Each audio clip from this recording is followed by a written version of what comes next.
When a sole trader's business fails due to an inability to pay debts when they fall due, he or she may be declared bankrupt. If this happens, it's the job of the trustee in bankruptcy to realize the bankrupt person's assets in order to pay their creditors. To realize assets means to sell items of value to raise some cash. This includes the sale of the bankrupt's home, regardless of the fact that he or she may have family living there.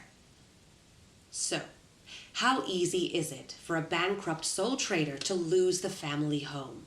Well, the answer is it's remarkably easy within the UK legal system. The law on insolvency says there's an obligation on the court to put the interests of the creditors before those of the bankrupt, unless, and I quote, the circumstances of the case are exceptional. The fact that the bankrupt's family have no other place to live, may have young children in the house, or will have to move far away from friends and family, has been described by a judge as the usual melancholy consequences of debt. In other words, bad luck. Find a way to deal with it. The only way to save the family home, for a short time at least, is to show the insolvency court that there are circumstances affecting the bankrupt and his or her family that the court recognizes as exceptional. And even though there's no precise definition in insolvency law of what exceptional might mean, there's a lot of case law where judges have had to make a judgment call in balancing the rights of the creditors against those of the debtor. A good example of this is the case of Britain versus Hajihat.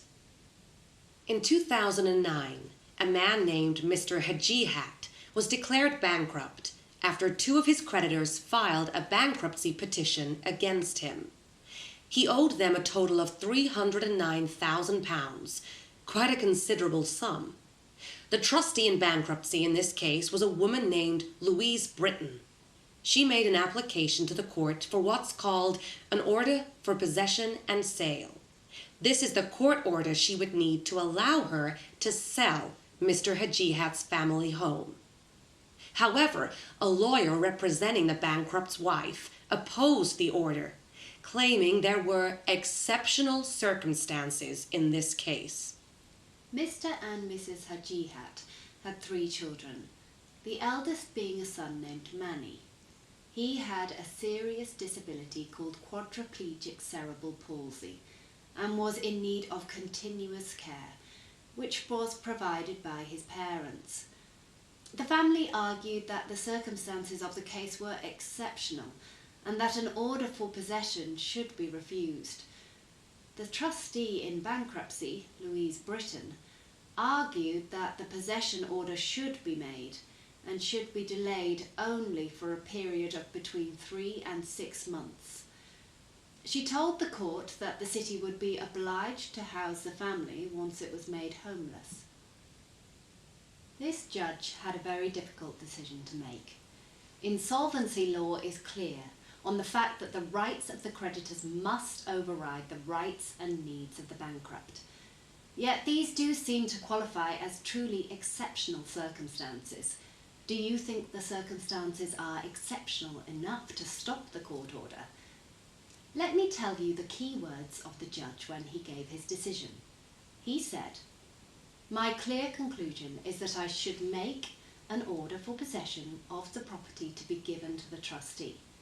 But nevertheless, the order for possession should be deferred for a substantial period or until, if sooner, 3 months after Manny has ceased permanently to reside at the property.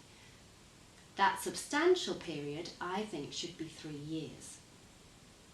So, there we have it. The family had a maximum of 3 years in the house and no longer. Although the courts have therefore found situations in which the rule of exceptional circumstances can be applied, in reality, this case only serves to illustrate how severe a situation must be for the courts to allow the legal presumption in favour of the creditors to be denied.